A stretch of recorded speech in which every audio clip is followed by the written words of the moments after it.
Actually, my theory, I wouldn't call it even theory because I'm completely confident in what I'm saying. It's come from my life because I fixed one of my personal problem using NLP, and then this problem started to repeat because I fixed it permanently, but I didn't realize why it happened to me. I didn't realize what is really happening. So on a long term, I encounter the same problem, even worse, because I didn't realize what's really happening. So that's why I think that NLP and psychology and coaching, they should come together, because without understanding what's happening with you, it's very difficult to operate on the long term.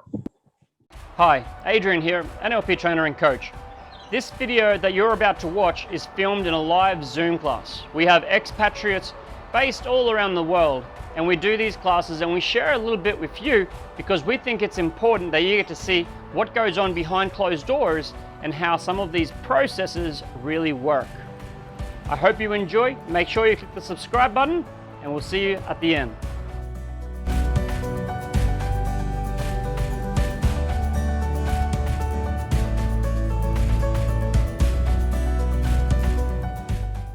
So I was wondering if there is a method, an order that we should be doing when we are coaching that can facilitate, because now I have so much knowledge and so many different things that it's hard when I'm in front of a client. My mind is going, okay, what do I use? What do I use? So I'm wondering if there's a way to use. So, you're coaching someone. How do you know what process to use? How do you decide what to do? Because this is a fantastic question, and I do not believe there is a one answer fits all. So I love to hear the different answers, and no, we could all be wrong and we could all be right. Yes. Go, Okay. Marco.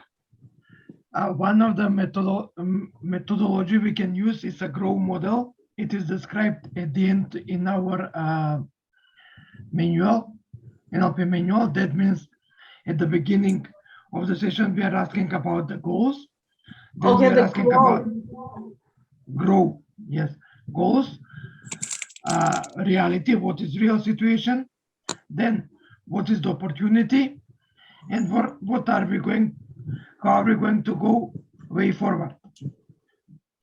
So this is one of the methodology. Okay.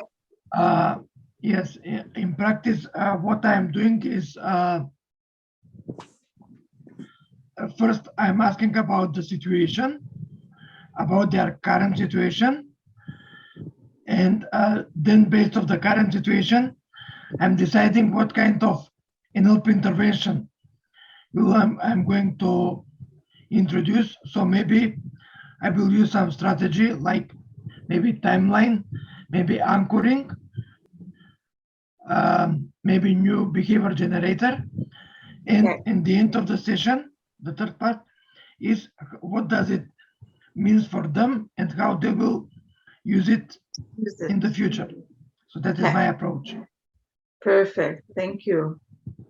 If I talk to a client up to now, somebody would like to coach, usually I go more the meta models. I'm chunking down. So I'm not yet tried to chunk up to go for Milton. So this is what I did so far. And yeah, it worked out. And you can coach someone by continuously kind of getting more and more specific on what the problem is and getting more and more information about it. So great. That's one way. And if Harold is comfortable with that, it might also make more chance of it working because he's comfortable with it and he's done it. And that's what he values. That's what he picks. So that's awesome. Great to hear, Harold. And I like Darko's answer as well. Because I'm coaching, I'm doing real sessions. I do have notes and all that, but I like content. I'm like Harold, I like content, but as I'm listening, I mix everything together. So This is my way of doing it, that I'm comfortable. But I was wondering if there was another way that I could do it. So now I'm really going to focus. I like the GROW model because I use the SMART in goal setting. So I like the goal model in this. And of course, I like content. So I like the meta model. For me, it depends on the client, whichever way they go about it, the body language, how they feel, and does it connect with the words they say and their body language. That sort of gives me an indication of which way they're going. But I'm more, for me, I like the meta model, the chunking down, that works for me as well. The chunking up, I'm still trying to figure that out. I'm still apply it out there, but I haven't come to the understanding of it properly yet. In using it in general, where I could just practice it there, where I don't even know I'm doing it, but I'm doing it. That kind of feel. I've still to work on that. Chunking up, chunking down is working for me. If you were to be working with someone, a client jumps in front of you and says, blah, blah, blah, blah, blah, and they share a whole pile of story and stuff, how do you know what to do next? I connect with my intuition, and I think according to my experience, if the client has maybe a more practical goal, or if it's a more logical person, I think the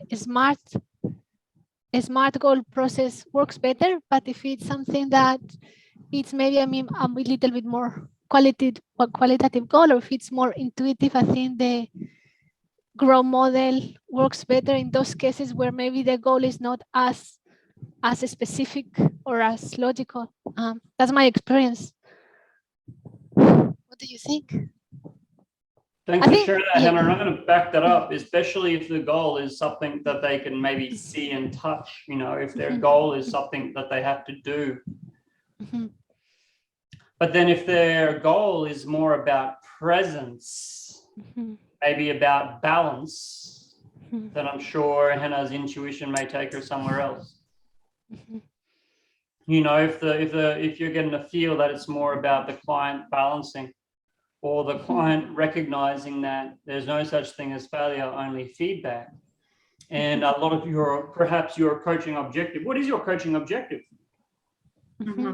Your coaching objective, we as coaches should be like free, but we don't. We have our own bias. We have our own directive.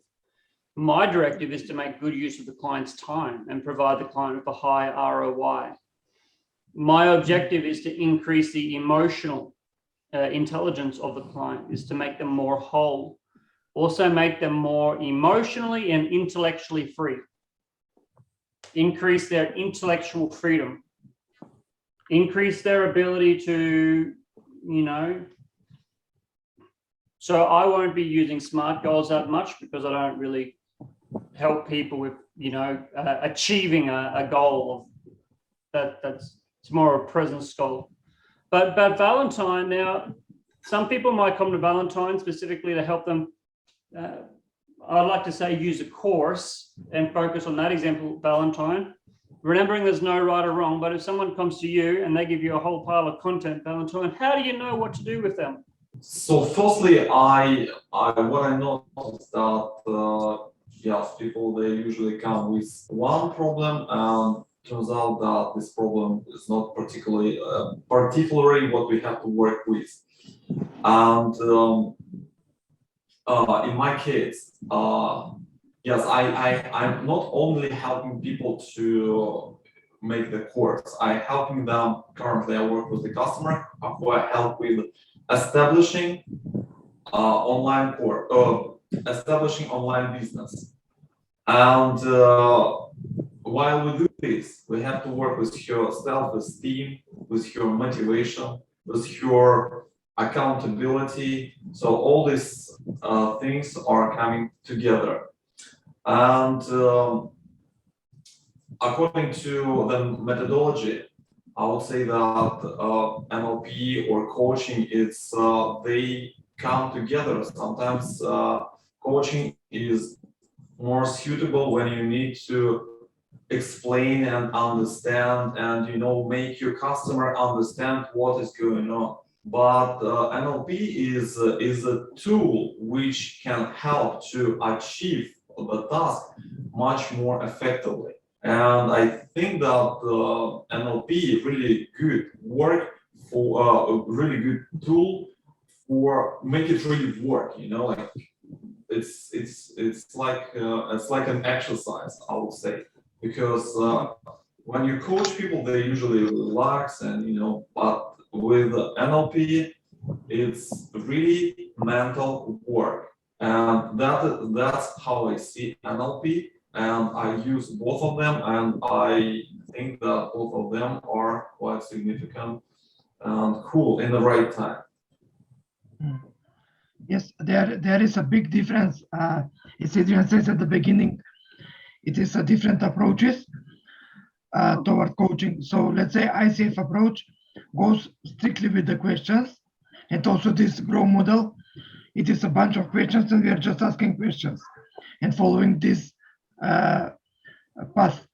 But with NLP, we are trying to assess the situation, current situation, then ask what they desire to be, desired situation, and then using some exercise to how to gain this situation, how to make an intervention. Boom! You made it here! Good on you. Make sure you click the subscribe button below and check out the playlist at the end. If you'd like to come along to our Sunday sessions where we host a live free Q&A for our students and members, you're welcome. I'll see you there.